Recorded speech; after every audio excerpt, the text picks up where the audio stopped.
శిష్య, నీవు ఏ కార్యము చేయదలిచినా ఇప్పుడే ఆ కార్యం చెయ్యి.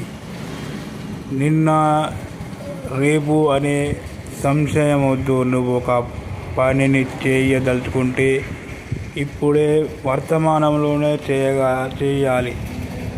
విషయం ఏమిటంటే, నువ్వు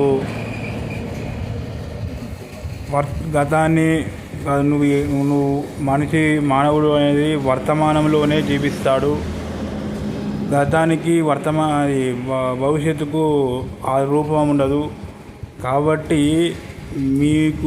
మీరు యొక్క ఏదైనా సాధించాలన్నా, ఏదైనా విజయాలు సాధించాలన్నా, ఉన్నత విద్యలు చేయాలన్నా, ఏ కార్యమైనా ఇప్పుడే నేను చేస్తా అనే ఒక దృఢ సంకల్పంతో ఇప్పుడే ఆ యొక్క కార్యాన్ని తలపెడితే నీ రేపటి భవిష్యత్తులో